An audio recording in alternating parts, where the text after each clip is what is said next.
요한계시록 7장 우리 설교 요약을 보면서 보겠습니다. 제가 여기 설교를 쭉 책으로 이렇게 쭉 하는데 제가 설교를 가장 많이 한 부분 중에 하나가 이 요한계시록 7장입니다. 왜냐하면 7장이 우리에게는 소망이요, 우리가 갈 곳이기 때문에 아마 설교를 많이 한 것 같아요. 오늘 주제는 흰옷을 입은 자들이라는 제목으로 보겠습니다. 이 흰옷을 입은 자들은 요한계시록 6장 15절, 16절, 17절에 있는 사람들과 대별이 됩니다. 6장 15절부터 17절까지 있는 사람들은 이 세상에 그리스도 밖에 있는 자들입니다. 그들은 왕들이요, 왕족들이요, 장군들이요, 부자들이요, 강한 자들이요, 자유인이요, 종들이요, 모든 자들입니다. 그런데 그들은 어디로 가죠? 자기가 생각하는, 자기가 판단하는 제일 안전한 곳으로 숨어버리죠. 그것이 산밑이 됐든 굴이 됐든 들어갑니다. 그래 놓고 그 위에 바위로 덮어버리죠. 왜냐하면 하나님의 심판 앞에 누구도 설 수 없다는 것을 잘 알고 있기 때문에 그것이 믿지 않는 자의 과학입니다. 근데 성도 여러분, 세상을 심판하시는 하나님이 오실 때 어떻게 해야 되죠? 하나님께 나아가야 되죠. 우리 창세기 3장에서도 보면 하나님이 오시잖아요. 그러면 하나님이 오시면은 당연히 하나님께 나가야 되죠. 아담이. 원래 그렇게 했었어요. 창세기 2장까지는. 근데 3장에 죄를 범하고 난 다음에 어떻게 되죠? 하나님을 피해버립니다. 하나님께 나아가야 되는데 하나님께 피해버려요. 왜? 죄를 졌기 때문에. 여기 6장 15절에 나와 있는 사람들, 이 세상의 왕들이에요. 권세자들이고 힘 있는 자들입니다. 그런데 왜 그 자기 힘과 권세를 가지고 왜 숨죠? 알아요. 자기가 감당할 수 없다는 것을. 왜 하나님께 못 나가죠? 범죄했기 때문에. 그러나 이 7장에 나와 있는 이 흰옷을 입은 자들은 어디에 지금 서 있죠? 하나님 보좌 앞에. 그리고 이 세상 마지막 심판을 주관하시는 어린 양 예수 그리스도 앞에 어떻게 있죠? 서 있습니다. 전혀 다른 모습이에요. 이 마지막 때도 마찬가지입니다. 이 종말을 예비할 때도 마찬가지예요. 종말을 예비할 때 믿지 않는 자들은 방카를 짓고 또 우주 로켓을 만들어서 지구가 아닌 다른 곳으로 가려고 하죠. 그죠? 우리 SF 소설이나 영화 같은 데 많이 나오잖아요. 지구가 멸망할 것 같으니까 우주선을 만들어 가지고 다른 행성으로 또 가죠. 또 어떤 거죠?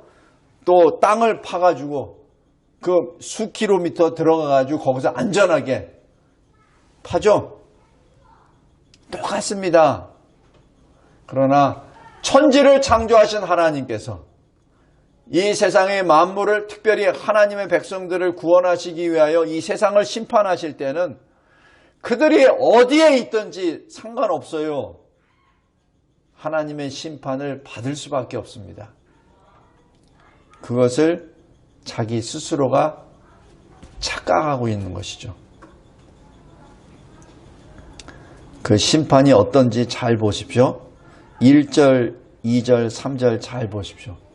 이 세상을 심판할 권세를 가진 네 천사가 이 세상 동서남북 끝에 딱 잡고 있습니다. 그래서 한순간 이 손만 놓기만 하면은 이 세상은 다 쓰러져 버려요. 이제 그것을 지금 잡고 있어요. 언제까지? 주님이 명령하실 때까지. 근데 언제까지? 하나님이 구원하시기로 작정하신 사람들을 구원하실 때까지. 어떻게? 이마의 인침으로 인하여 나타나시죠. 이것이 하나님의 방법입니다. 하나님, 2000년 전에 예수님이 오시기 전부터 이 마지막 때가 가까이 온다고 계속해서 수많은 사람들이 이렇게 예언도 하고 했는데 2000년이 지난 다음에도 아직 아무 일도 없잖아요 라고 말을 합니다. 그렇죠? 사도 베드로 시대도 마찬가지예요. 그런데 하나님이 하신 말씀, 인간에게 1000년은 길지, 그런데 하나님에게는 1000년이 하루 같거든. 하루가 1000년 같거든. 그러니까 너희들이 생각하는 그 잣대로 하나님의 때를 예측하지 마. 하나님은 하나님이십니다. 우리가 잘 기억하십시오. 하나님은 시간과 공간을 창조하신 하나님이고 우리는 그 시공 3차원 공간 안에 존재하는 피조물입니다. 그 3차원 공간을 창조하신 초월의 하나님 앞에 그 3차원에 존재하는 잣대로 하나님을 예측하면 안 됩니다. 하나님께서는 끝까지 자기 백성을 보호해 주십니다. 그래서 3절 보십시오. 이마에 인치기까지 땅이나 바다나 나무들을 해하지 말라. 성도 여러분, 물론 우리에게는 환난이 다가옵니다. 종말에. 그러나 하나님은 우리를 지켜주십니다. 끝까지 지켜주십니다. 왜냐하면 하나님이 우리를 사랑하시기 때문에 그렇습니다. 여기 5절부터 이 사람들이 14만 4천이 쭉 나오죠. 9절에는 이루 헤아릴 수 없이 많은 각 나라와 족속과 백성과 방언 가운데 있는 사람들이 있다고 합니다. 이 14만 4천은 제가 반복적으로 말씀드립니다. 상징의 수입니다. 14만 4천 명 딱 카트라인을 재서 들어가는 사람만 구원을 받고 그런 것이 아니라 14만 4천은 상징수입니다. 그래서 어느 성경학자는 이렇게 상징을 풀어요.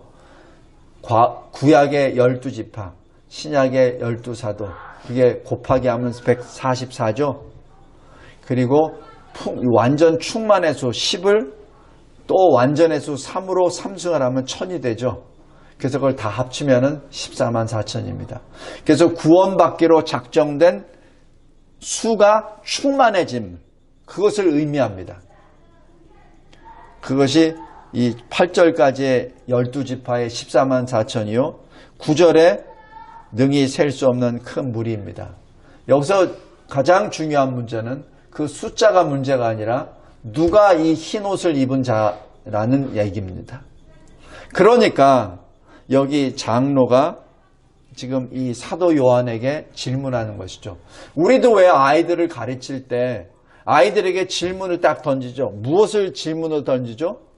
그 과목, 그 시간에 가장 중요한 거를 기억하기 위해서 그것을 질문하잖아요. 그죠? 지금 이 요한계시록 7장에 우리에게 지금 가장 중요한 것은 바로 흰옷 입은 사람들이 누구냐는 얘기입니다. 그 사람들이 어떻게 흰옷을 입었느냐는 얘기예요. 어디서 왔냐는 얘기입니다. 그게 제일 중요한 거예요. 14만 4천이 중요한 것이 아니라 그것은 하나님이 정하시는 수고 우리 인간에게 지금 가장 중요한 것은 누구냐는 얘기예요. 어떻게 흰옷을 입었느냐는 얘기입니다. 그래서 하나님이 장로를 통해서 사도 요한에게 가르쳐 주시고 그 사도 요한이 그 받은 그 말씀을 기록하여 우리에게 읽도록 해 주신 겁니다. 그래서 키포인트는 14절입니다. 그 흰옷 입은 자들은 큰 환난에서 나온 자들이야. 그 큰 환난을 피한 자가 아니라 그 큰 환난에서 통과하여 나온 자야. 성도 여러분, 어떤 우리에게 개인의 어떤 환난이 왔습니까? 고난이 왔습니까? 그 고난을 한탄하거나 원망하거나 낙심하거나 좌절의 늪에 빠지지 마시고 오히려 그 환난과 시련을 하나님께 감사하며 기쁨으로 그 환난을 시련을 통과하기 바랍니다. 그것이 하나님의 뜻입니다. 왜냐하면 그 시련을 환난을 통과하는 것이 하나님이 기뻐하시는 하나님의 뜻이에요.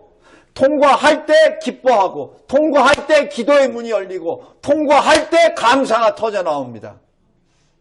왜냐하면 그것이 하나님의 뜻이기 때문에. 코로나19에 대하여 두려워하거나 무서워하거나 뒤에 숨지 마십시오. 그것을 통과하십시오.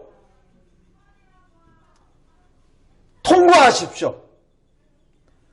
기도할 때도 오 하나님 저 코로나19를 빨리 좀 없애주세요. 그래서 우리가 자유롭게 살 수 있도록 해주세요. 물론 그것도 나쁜 기도는 아니지만은 하나님이 원하시는 기도는 그 코로나19가 왜 이 땅에 임하였는지, 그리고 하나님이 무엇을 의미하시는 것인지, 무엇을 우리에게 요구하시는 건지 그것을 깨달아라. 알란 얘기죠. 코로나19는 다시 한번 말씀드립니다. 하나님이 우리에게 주시는 심판이요 징계입니다. 믿지 않는 자에게는 심판이요 믿는 자에게는 징계입니다.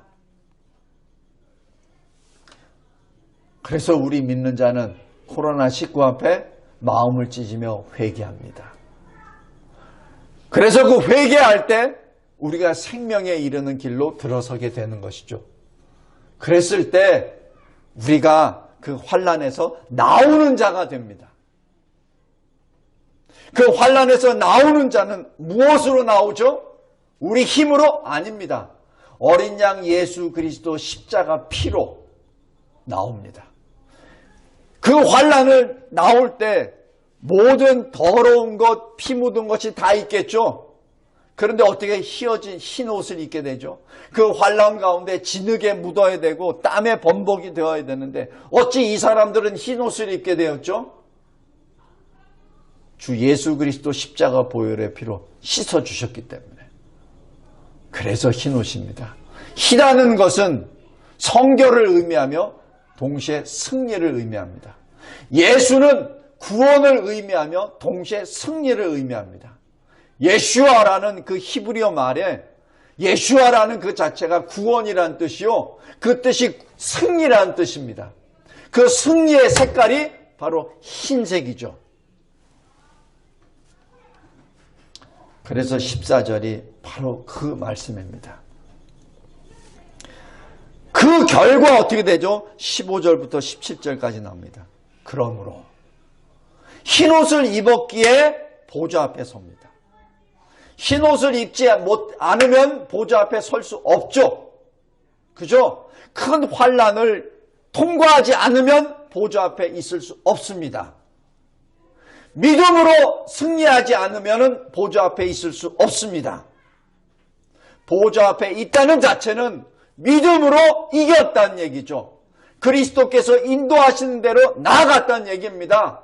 세상적으로 보면 좁은 문이요, 협착한 길인데 미련한 방법이요, 바보 같은 방법인데 주님이 그곳으로 먼저 가시고 따라오라고 하셨기에 그리스도인들은 그 그리스도를 따라갔기 때문에 하나님 보좌 앞에 선 것입니다. 보좌 앞에 무엇을 하죠? 밤낮 하나님을 섬깁니다. 만약에 넓은 문, 넓은 길로 간 사람들은 어떻게 가죠? 지옥에서 영벌을 받죠. 밤낮 쉼이 없이 이를 갈며 밤낮 쉬지 않고 고통 가운데 있죠. 그러나 우리는 어린 양이 이끄신 대로 나아갔기 때문에 하나님 앞에 서서 밤낮 하나님을 섬깁니다. 지금은 보이지 아니하시는 하나님을 말씀을 통하여 하나님 나라와 의를 구하며 살아갑니다. 하나님을 섬깁니다. 그러나 천국에서는 이제는 보이는 하나님 앞에 서서 하나님을 섬깁니다. 왜? 흰옷을 입었기 때문에. 왜? 큰 환난에서 나갔기 때문에. 그러기에 우리에게 임하신 큰 환난이 우리에게는 고통의 문이 아니라 실은 생명의 문입니다. 베드로 사도가 말했던 것처럼 시련을 두려워하거나 이상하게 여기지 말라. 오히려 감사하라 라는 그 말씀이 여기에 있는 것이죠. 오히려 감사라는 얘기입니다. 우리 각자 개인의 종말은 어떻게 되죠? 죽음이죠. 우리 개인의 종말의 문은 죽음의 문이죠. 그 죽음을 슬퍼하거나 낙심하지 말고 오히려 기뻐하라는 얘기입니다. 웬 죽음의 문이 열렸을 때 우리에게는 소망의 문이 동시에 열리기 때문에 그렇습니다. 하나님 앞에 서는 그 문이 열리기 때문에 그렇습니다. 성도 여러분, 우리가 보통 누구를 섬긴다 그러면은 내 자신을 희생하고 저분만을 위해서 산다고 하죠. 그죠? 보통 우리가 그렇게 생각하잖아요. 근데 하나님을 섬기는 데 있어서는 우리가 하나님을 섬기도록 하나님이 우리를 안아주셔 버립니다. 그것이 여기 그들 위에 장막을 치시리니 라는 그 표현입니다. 어떻게 하나님의 백성들이 흰옷 입은 자들이 밤낮 없이 하나님을 섬길 수 있습니까? 하나님의 장막이 그 위에 임하기 때문에 그렇습니다. 여기서 이 장막이라는 이 뜻은 구약시대 성막을 의미합니다. 태버너클을 말합니다. 그냥 우리가 생각하는 텐트가 아니에요. 텐트는 조금 지나면 다 헤어져 버립니다. 그러나 하나님이 예비하신 이 성막은 영원합니다. 영원합니다. 우리 전에 그 군대에서 왜 텐트 치고 할 때 몇 번 치다 보면은 헤어져요. 그리고 한 1년 정도 지나면은 구멍도 나고 다 그래집니다. 그것은 인간이 만든 장막입니다. 그러나 하나님이 지으신 성막은 영원합니다. 16절 보십시오. 다시는 배고프지 아니하고 다시는 목마르지도 아니하고 어떤 것도 상하게 하지 않고 그것이 이 흰옷 입은 자들의 모습입니다. 성도 여러분, 그래서 천국이 어떤가요? 라고 질문하는 사람들이 종종 있어요. 천국에서는 누구랑 같이 사나요? 어떤 남자와 어떤 여자와 같이 결혼해서 사나요? 또 아이들은 어떻게 되나요? 옷은 어떻게 입나요? 이런 질문을 가끔가다 합니다. 내가 사랑하는 강아지, 고양이하고는 어떻게 사나요? 이런 질문도 하죠. 성도 여러분, 지금 우리가 생각하는 것은 이 세상의 일입니다. 천국은 달라요. 천국은 다릅니다. 이 세상에서 걱정되고 근심되는 것은 천국에는 사실 없습니다. 어떤 거냐고요? 저도 몰라요. 그러나 여기 분명한 것은 16절. 굶주림도 없고 그리고 목마름도 없고 어떤 해로움도 없습니다. 17절. 왜냐하면은 예수님께서는 우리의 목자가 되시고 아버지 하나님께서는 우리 눈물을 씻어주시기 때문에 그렇습니다. 성도 여러분, 이걸 17절을 잘 생각해 보세요. 우리가 하나님 앞에 섰을 때 하나님 앞에 밤낮 쉬지 않고 섬긴다고 하니까 거기 가서도 하나님을 섬기면은 거기서 되게 피곤하겠네? 이렇게 생각하죠? 근데 아니에요. 17절 잘 보세요. 어떻게 그렇게 섬길 수 있지? 하나님 아버지께서 나의 눈물을 닦아주십니다. 그리고 성자 하나님 예수님께서 나를 인도해 주십니다. 친히 목자가 되어 주셔서. 제가 전에 군에 있을 때 어디에 이제 발령을 받아서 가잖아요. 그럼 장교인데도 불구하고 긴장이 돼요. 저 부대 가면 저 부대 어떻게 적응을 해야 되지? 무엇을 해야 되지? 거기에 만나는 사람들, 장교 하자간 병들 어떻게 또 해야 되지? 사실 좀 걱정이 좀 돼요. 그래서 그 적응하는데 또 몇 개월 걸립니다. 물론 병사들은 더 하겠죠. 성도 여러분, 여기 17절 말씀이 하나님 그러면 나 천국에 가서 뭐 해야 되죠? 걱정하지 마세요. 주님이 직접 인도해 주십니다. 그러니까 이 세상에 있으면서 우리가 걱정, 근심하고 있는 것을 주님이 다 해결해 주십니다. 그리고 제가 17절 말씀 보면서 굉장히 많은 은혜를 받았어요. 하나님 아버지께서 내 눈물을 닦아주시고 예수님이 나를 인도해 주시고 내 안에 성령께서 계시고 성삼위 하나님께서 나를 이토록 사랑해 주시는구나. 성도 여러분, 17절에 성자 하나님이 인도해 주시죠. 아버지께서 내 눈물을 씻어 주시죠. 잘 생각해 보십시오. 왜 씻어 주시죠? 눈물을 흘렸으니까. 왜 인도해 주시죠? 갈 바를 알지 못하니까. 그죠? 우리 인생, 이 세상에서 사는 우리 인생이 바로 그러한 인생입니다. 눈물을 흘린다고 하여 너무 슬퍼하지 마십시오. 갈 바를 알지 못한다고 하여, 방황한다고 하여 너무 두려워하지 마십시오. 하나님께서는 다 아십니다. 그리고 이 세상 가운데 흘린 눈물을 주님이 닦아주십니다. 이 세상 가운데 방황하였던 여러 가지 일들을 주님이 또한 친히 인도하시고 보호해 주십니다. 이분이 우리 하나님이십니다. 말씀을 맺겠습니다. 여기 설교요약 마지막 부분입니다. 왜 하나님은 우리에게 이러한 놀라운 사랑과 구원을 베풀어 주십니까? 우리 이사야서 46장 보겠습니다.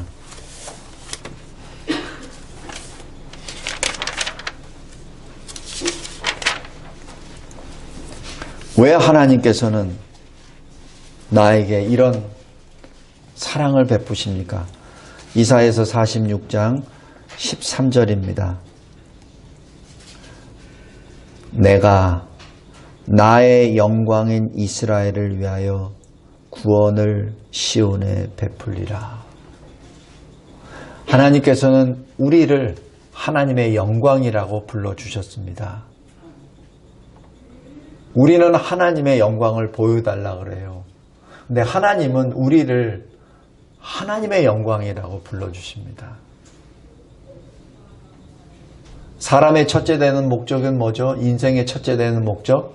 하나님을 영화롭게 하고 영원토록 그를 즐거워하는 것이죠. 웨스민스터 신앙고백서 대소요리 문답 1번입니다.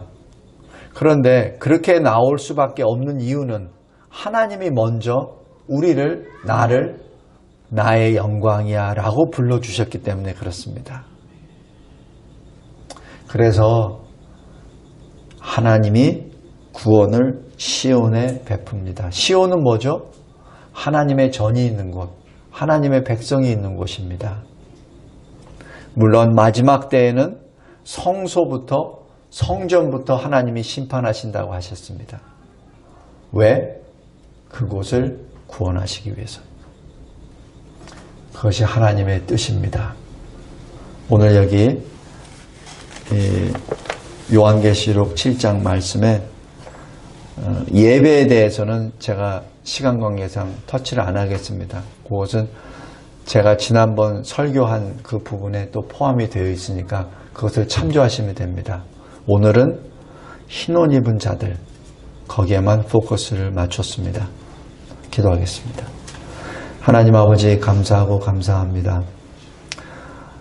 거룩하신 하나님 보좌 앞과 어린 양 우리 주 예수 그리스도 앞에 있는 자들, 바로 흰 옷을 입은 자들, 그들이 바로 우리의 모습이라는 것을 보여주심에 감사하며 한량없으신 하나님의 사랑과 은혜 가운데 구원받은 자로 어느 누구도 환난과 박해와 기근과 위협과 칼도 우리를 그리스도 예수 안에 있는 하나님의 사랑으로부터 뗄 수 없다는 그 말씀, 그 완성된 그 모습을 보여주시는 은혜 진심으로 감사합니다. 환난에는 끝이 있으나 그러나 그 끝에는 하나님의 영광의 시작임을 다시 한번 보여주심에 진심으로 감사합니다. 오 주여 어서 오소서. 마라나타. 아멘.